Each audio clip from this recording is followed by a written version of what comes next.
Olá, pensadores e pensadoras de todo mundo. Sejam todos bem-vindos ao Portal Pensar.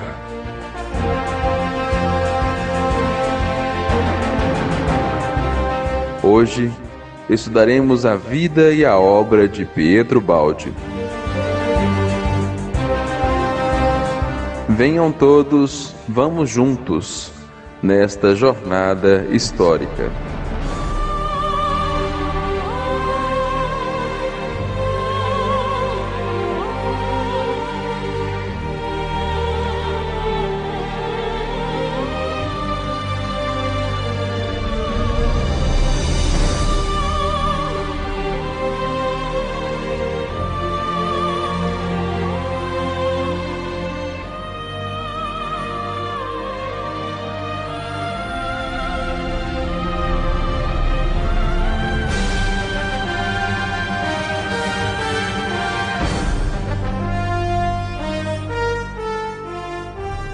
Olá, pensadores e pensadoras do Portal Pensar, muita paz a todos. Hoje estamos revivendo a vida e obra de Pietro Baldi. Aqui quem vos fala é Ellison, de Belo Horizonte, e sejam todos bem-vindos ao nosso segundo episódio da série Revivendo Pietro Baldi, o Pensador dos Novos Tempos. O título do nosso episódio de hoje é Do Nascimento à Maturidade.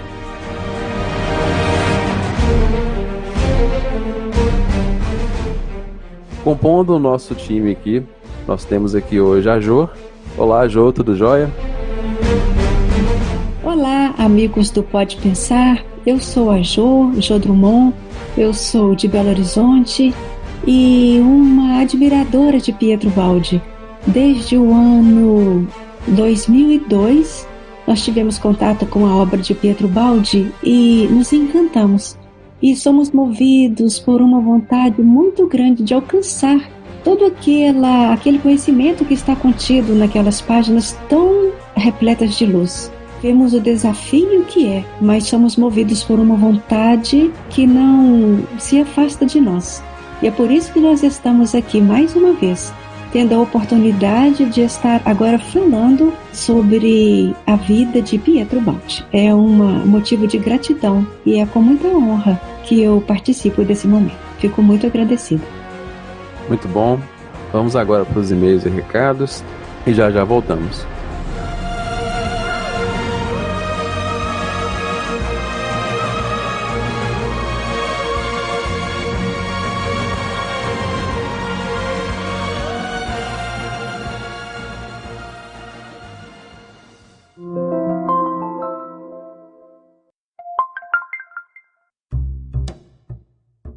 Caros pensadores e pensadoras, estamos nos e-mails e recados e hoje temos 4 recadinhos especiais para vocês. O primeiro deles é sobre o Portal Pensar. Nós gostaríamos de incentivá-los ao acesso à nossa página na internet. Basta você digitar www.portalpensar.org.br ou simplesmente Portal Pensar em qualquer navegador que vocês vão encontrar a nossa página. Na nossa página está todos os nossos trabalhos que foram feitos com muito carinho para vocês. Espero que vocês acessem lá e apreciem o que nós estamos fazendo. O segundo recado é sobre a TVI. Nós também gostaríamos de incentivá-los a apreciarem o trabalho que a TVI vem fazendo ao longo do tempo. Basta você ir no YouTube, digitar IBIS, IBBIS, e vocês vão encontrar o canal que a TV IBIS tem disponibilizado os cursos que eles vêm fazendo há mais de 10 anos. Inclusive, atualmente, Maurício Crispim e seu filho, Rodrigo, acabam de terminar um curso chamado Mitologia 2, curso esse que utilizou o livro Herói de Mil Faces como referência. Nós, também do portal, já fizemos um trabalho a respeito desse livro. Um detalhe importante nós do portal estamos fazendo um trabalho de atualização dos cursos da TVI, transformando-os em podcast. Então, você que quer ouvir o curso de forma mais rápida, prática, né? Sem aberturas, sem uns cortes que ganham tempo, né? Enfim, de forma sintética, resumida e otimizada, basta acessar a nossa página na internet que vocês vão ter a disponibilidade lá dos webcasts que nós estamos produzindo. Nosso terceiro recado é sobre a série Revivendo Pietro Baldi, o Pensador dos Novos Tempos, que nós vamos disponibilizar para vocês um arquivo que nós produzimos para que facilite o acompanhamento de vocês dessa série. Nós fizemos um arquivo que conta todo o nosso trabalho que nós estamos realizando aqui no portal, e isso vai facilitar para vocês, servir de referência para que vocês acompanhem melhor o trabalho que nós estamos desenvolvendo nessa série. E o quarto e último recado é a respeito do nosso último episódio, será de número 9. Nós vamos ter a grata satisfação de ter a participação da neta do professor Pietro Baldi, a Adelaide. Com isso, nós, do Portal Pensar, gostaríamos de contar com a participação de vocês nesse episódio. Gostaríamos que vocês nos enviassem, através do e-mail contato@portalpensar.org, perguntas, dúvidas, curiosidades, comentários a respeito de Pietro Baldi, da sua obra, da sua vida, e nós vamos pegar esses e-mails que vocês nos mandarem e vamos utilizá-los no episódio, fazendo perguntas, os comentários, as dúvidas que vocês nos enviarem para a Adelaide. Então contamos aí com a participação de vocês no nosso último episódio da série. Sem mais delongas, vamos para o nosso episódio de hoje. Espero que vocês gostem.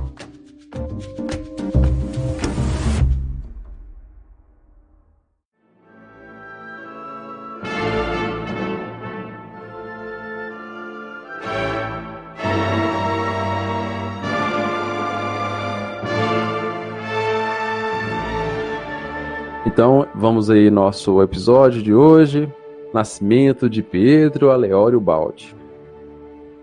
Então, nosso querido pensador, ele nasce em 18 de agosto de 1886, a precisamente às 20 horas do horário de Roma, na cidade de Foligno, que é uma cidade centro da Itália. Não é isso, Jô? Isso mesmo. Nós percebemos que o que realmente tem valor é aquilo que a traça não corrói, que o ladrão não tem como levar, e que então a finalidade maior da vida é o amor. E é por isso que nós estamos aqui nesse momento, nessa nossa vida, porque nós estamos aqui para que nós possamos aprender a amar, buscando naquilo que é do alto. Por exemplo, vendo no outro um semelhante, vendo nele um irmão, respeitando-o, e procurar renunciar a tudo aquilo que são valores do mundo, como as glórias, os prazeres mundanos e todo esse mundo vasto que envolve toda essa circunstância. E o Pietro Baldi, ele sabia dessas coisas. O seu sonho era viver para o Cristo, era trabalhar para o Cristo, era colocar em prática o Evangelho. Tanto que as palavras que ele mais gostava eram as palavras dever e obedecer. E é desse Pietro Baldi que nós vamos falar. Esse homem santo, esse homem missionário, que viveu conosco durante 85 anos e que nos deixou essa obra tão vasta e tão rica, uma obra que todos deveriam conhecer, que todos deveriam estudar, meditar para que pudesse se aprofundar.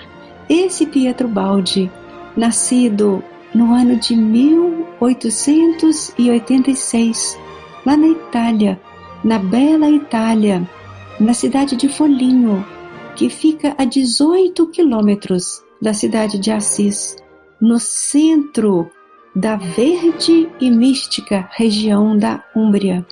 Ele nasceu na noite do dia 18 de agosto, numa família que era muito rica, num palácio, não propriamente num palácio, é porque na língua italiana a palavra palácio serve para indicar uma moradia que seja muito grande e alta, como se fosse um pequeno prédio, então recebe o nome de palácio. Então ele nasceu nesse palácio chamado Palácio Aleório Baldi. E essa região onde ele nasceu, na época, tinha aproximadamente 30 mil habitantes. Uma região muito verde, uma região com muita água e uma região muito antiga. E podemos dizer que é uma região onde existem também muitas igrejas. E a gente acha interessante como que essa região foi importante e teve, assim, influência em tudo aquilo que é relacionado ao Pietro Baldi. Muito bom, Ju. É interessante, né, a gente evidenciar essa questão da proximidade com Assis, porque isso vai fazer uma diferença muito grande na vida do Pietro Baldi, né?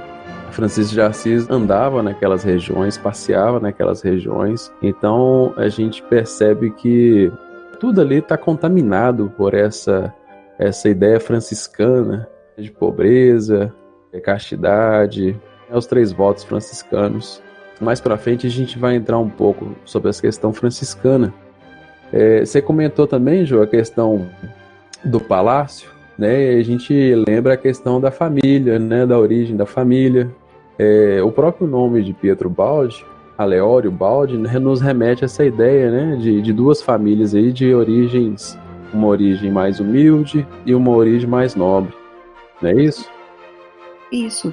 É porque a sua mãe, ela era de origem nobre, né? Ela era filha de uma condessa e ela recebeu esse título. E é interessante essa questão de Assis, porque a gente tem a sensação que como o Francisco viveu no máximo que estava ao alcance dele, viver as coisas do amor, e isso foi vivido com tanta integridade e com tanta verdade, que ficou impresso naquelas pedras de Assis, e o tempo não é capaz de apagar, porque a gente sabe que agora, 800 anos praticamente depois da vida de Francisco lá em Assis, aquela vibração permanece impregnada naquelas pedras.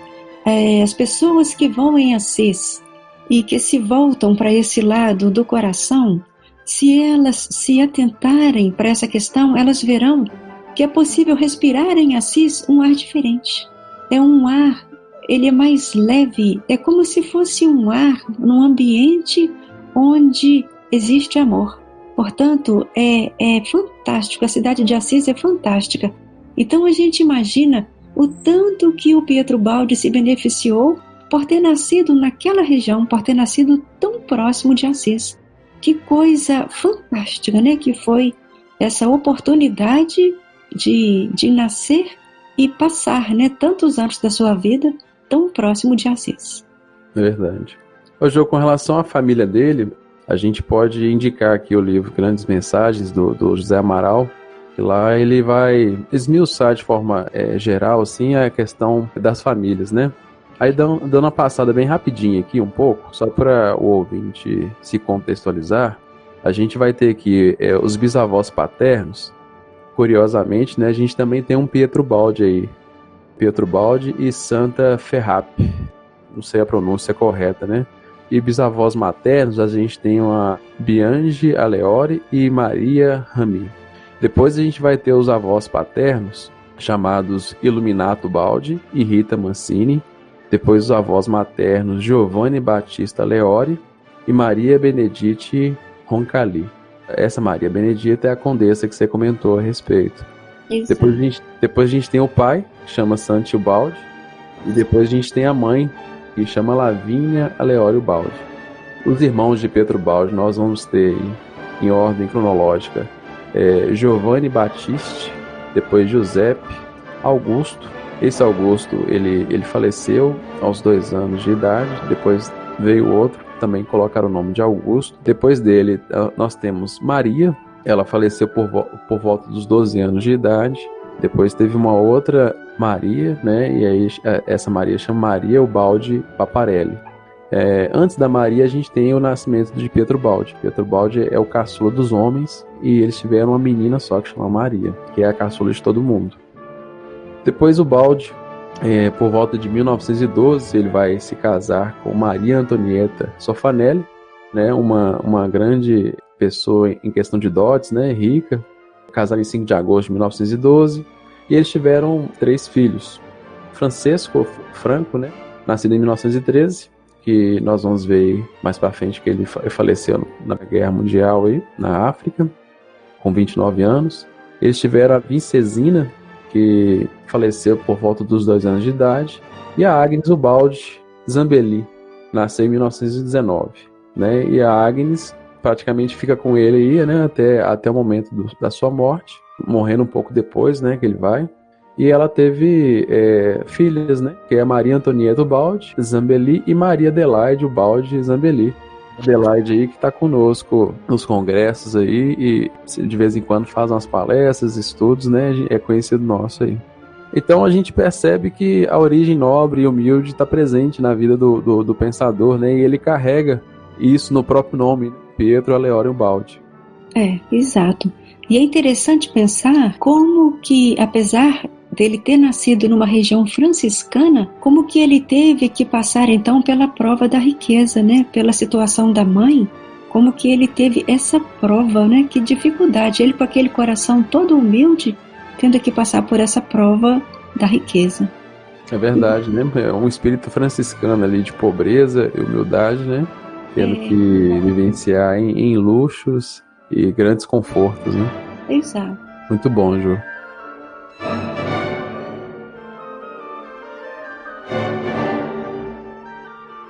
Aí, Ju, a gente vai então começar aqui a questão da vida dele, né? Sim. Nós vamos aí falar um pouquinho agora sobre a infância e a juventude. Né? Tem um marco fantástico na vida de Ubaldi, que aos 5 anos ele pede para a mãe para ir para a escola, não é isso? Exato, exato. Ele era um menino introvertido.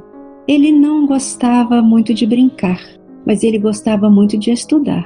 E ele tinha uma forte inclinação por tudo aquilo que era relacionado a Francisco de Assis. Ele tinha o olhar longínquo, ele era meigo e ele viveu então a sua infância e a sua juventude lá em Folinho. Quando ele tinha 5 anos, ele pediu à sua mãe se ela poderia mandá-lo para a escola, porque ele via da sua janela que as crianças todas iam para as escolas e ele não ia, porque devido à condição financeira da família, eles contratavam professores para que os professores viessem dar as aulas na casa, mas ele não se sentia confortável com essa situação. Então foi por isso que ele pediu à mãe se seria possível que ela o enviasse à escola, porque ele queria ser como as outras crianças. E ele tinha 5 anos, né, nessa fase, quando ele pediu à mãe dela, a sua mãe, se ela dava autorização a ele. E então foi esse, né, a informação que nós temos de Pietro Ubaldi criança é essa informação. Um aspecto interessante, Ju, é a questão dos 5 anos, né, que aí é o início de um ciclo da vida dele, né, que mais pra frente ele vai até comentar e passar pra gente, que o ciclo de vida dele é de 10 em 10 anos, né? Fechando em 20, então os 5 anos dele aí começa, é o marco inicial do processo da personalidade, começa o processo de formação da sua personalidade, do seu intelecto, do seu conhecimento. Ele indo para a escola pedindo à mãe para que ele vá para a escola igual a todo mundo, né, igual você comentou. Eu vou aqui lembrar os ouvintes a questão do livro Pietro Ubaldi, O Missionário, de José Amaral também. Lá tem muitas imagens e fotos que registram esses momentos interessantes da vida do nosso pensador aí, querido, né? Mostrando ele indo para a escola, ele com 5 anos, ele no ginásio, mostrando um pouquinho da vida dele. Exato. Então ele vai para a escola, né? Começa o processo de formação técnica dele e os seus irmãos são mais velhos, eles também estavam nesse processo de formação técnica também, fazendo faculdade.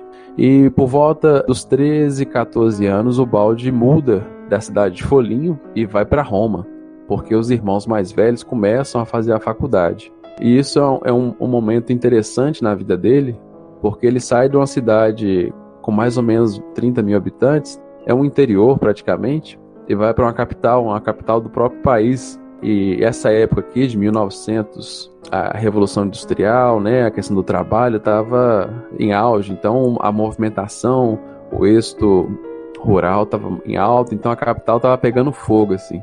E o Ubaldi, em seus comentários, ele mostra isso, ele comenta isso, que isso foi um momento marcante para ele também, né, na sua formação psicológica. Porque ele, adolescente, numa cidade pacata, tranquila, religiosa, mística, e vai para uma capital onde a correria é bem enorme, né? E ele se assusta com isso, né? Vou comparar a vibração de Assis com a vibração de Roma, é possível identificar uma boa diferença, né? Porque Assis é aquela cidade quieta, né? Ela é pacata, bem poucos moradores ainda hoje, né? E Roma é todo aquele movimento de uma cidade turística mesmo, né? Então, é toda a diferença, inclusive de vibração, né? Repetindo. E foi no ginásio, Jô, que você colocou que ele ouviu pela primeira vez a palavra evolução. Ele ouviu do seu professor de ciências essa referência, né, à evolução. E ele fala que quando ele ouviu essa palavra, foi como o ribombar de um trovão em sua alma. É interessante, né? Como que essa palavra mexeu tanto com ele, que a gente pode ver, né, que as suas obras, elas são todas envoltas nesse termo evolução. Faz parte da sua missão, né? Ele veio alavancar o nosso progresso. Exato, veio alavancar o nosso progresso, isso mesmo. Então ele cresceu, foi crescendo, né? E eles foram estudar fora, né? Saíram de Folinho, mudaram, foram estudar e crescido ele foi estudar direito para satisfazer ao pai, porque se fosse por vontade própria ele teria estudado medicina, que era a sua vontade. Mas naquela época tinha essa questão, né? O pai é que escolhia praticamente, né, a vida do filho. Então ele estudou direito, uma profissão que ele nunca exerceu, porque ele falava que não tinha a ver com ele. Mas em obediência, né? Porque as duas palavras que ele mais gostava eram obedecer e dever. Então, para que ele pudesse estar obedecendo ao pai, ele estudou direito, né, e concluiu. Ele começou a estudar direito aos 18 anos. A família era bem detentora de posses, né? E precisava de um administrador, uma pessoa que entendesse das leis para cuidar do patrimônio. E é interessante que, igual você falou, o problema é a questão da riqueza. Mais e mais o cerco vai fechando a respeito dele em si, né? Uma pessoa totalmente simples e humilde e sendo convocada a tomar conta de coisas que não faz parte da sua intimidade. Exato. Não fazia mesmo. Foi nessa época também, Jô, que ele começou as aulas de piano, de línguas. Foi no ginásio, mais ou menos, ele vai terminar com a faculdade, né? Exato. Ele estudou piano clássico. Ele gostava muito de Beethoven, né? Ele gostava desses compositores clássicos. Ele estudou música por 10 anos. E ele tinha muita facilidade para línguas. Ele falava com fluência francês, inglês e o alemão. Mais tarde, ele veio aprender também o espanhol e aprendeu o português também. Ele conhecia latim e conhecia o grego. Então ele era um homem assim de muita cultura. No nosso episódio aqui, a trilha sonora, a gente está usando exatamente as músicas clássicas que Pietro Baldi faz referência no livro Noures. Lá ele coloca, né, algumas referências aí que ele utiliza para entrar em sintonização, né, no processo Nouri. E a gente vai pegar aqui algumas músicas desses autores e colocar aí de trilha sonora nos episódios. Wagner, né? Ele gostava muito de Wagner.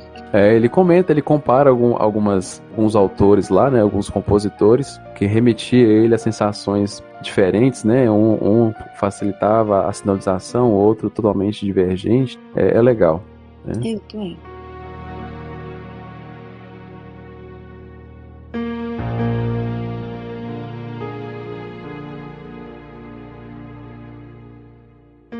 Então, o nosso querido pensador era um poliglota, né, Jô? E poliglota.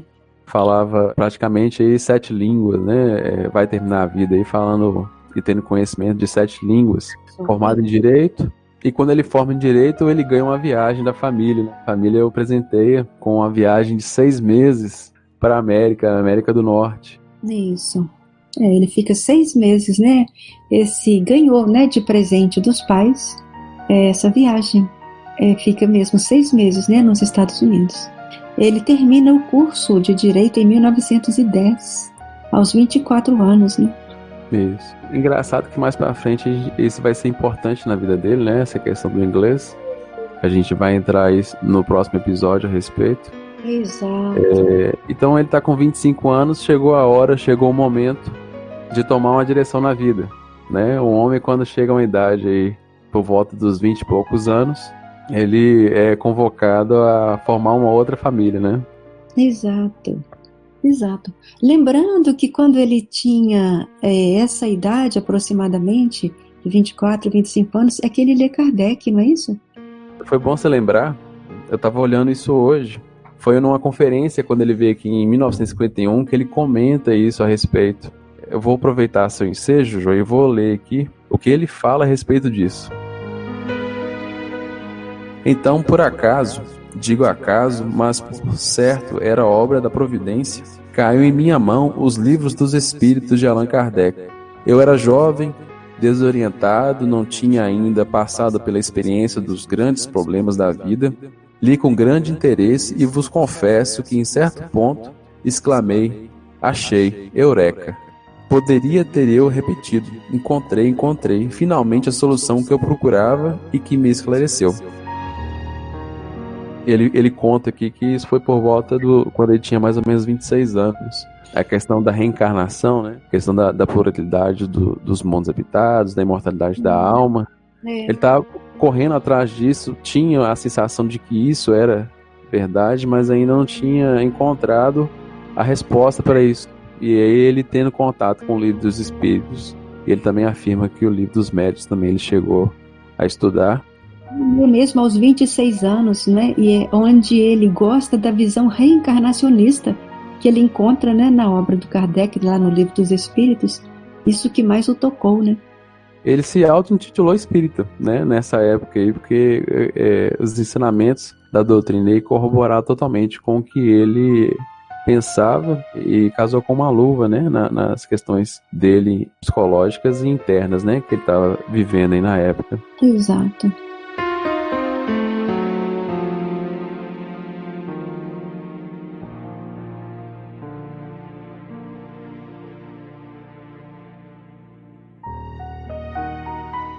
Aí, Jô, continuando a questão histórica do tempo aí, então a família, ele volta, né, do seu processo turístico, e a família vê a necessidade dele constituir uma família, né?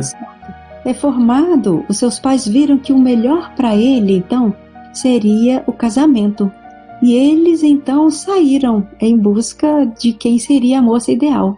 Da mesma maneira que os pais escolheram a profissão, né, o curso, agora eles saem à procura de uma moça que fosse prendada, que tivesse aquelas características, aquelas qualidades, né, que se esperava na época que uma boa moça pudesse ter, para que pudesse se tornar a esposa de Pietro Baldi. E eles encontraram uma moça. Eles queriam uma que fosse, inclusive, de condição financeira muito boa. Entre ser prendada, ser boa moça, ela teria que preencher também esse requisito. Ela tinha que ser uma moça rica. E eles encontraram uma moça, ela estava morando num colégio de freiras, como se fosse num orfanato, porque os pais haviam morrido, ela estava órfã, ela era filha única do casal, então ela estava morando junto com as freiras.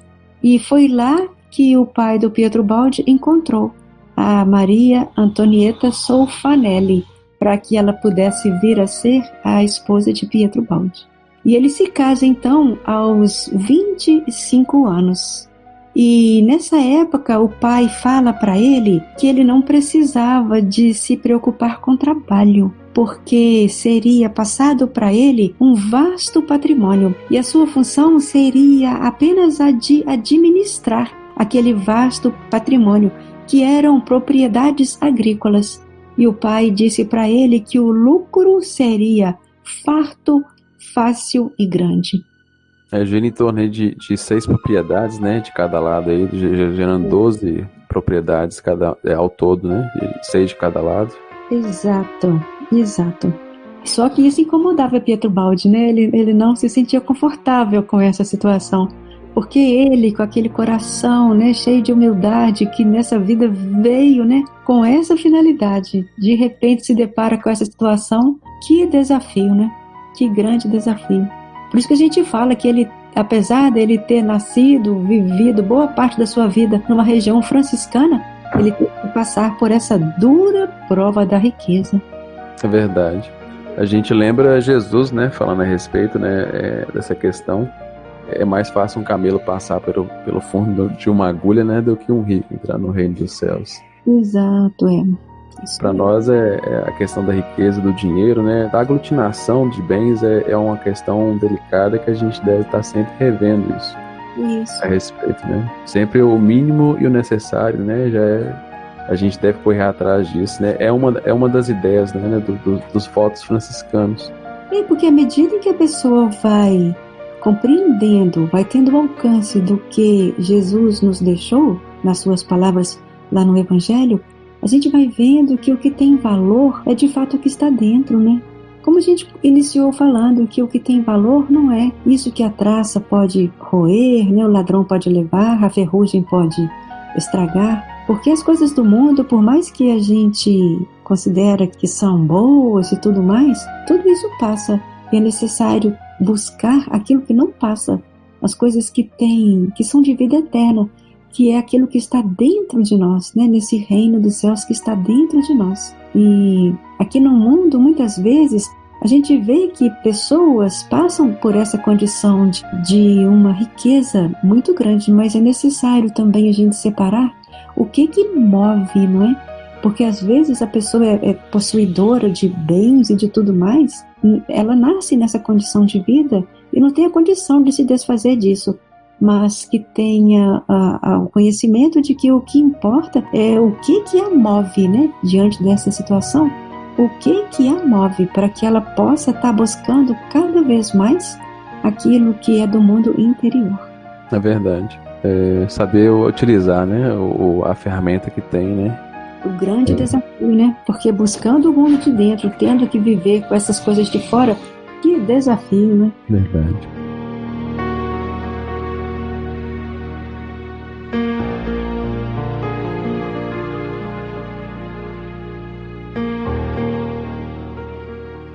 Ô João, então a gente chega aí no fechamento do primeiro ciclo da vida do nosso pensador, nosso querido Pietro Baldi, né? Dos 5 aos 25, a gente tem um ciclo sendo fechado aí, que é a sua formação da sua personalidade e da sua questão intelectual. Temos aí ele detentor e conhecedor de inúmeras línguas, formado em direito, em piano também, ele adorava música. Um detalhe aí que a gente pode comentar a respeito é o hobby que ele adorava fazer, que é tirar foto. Ah, sim. Tem bastante aí fotos dele no Museu Pietro Baldi, lá em Campos. Sugiro às pessoas, né? Tem como você fazer um tour virtual lá no museu.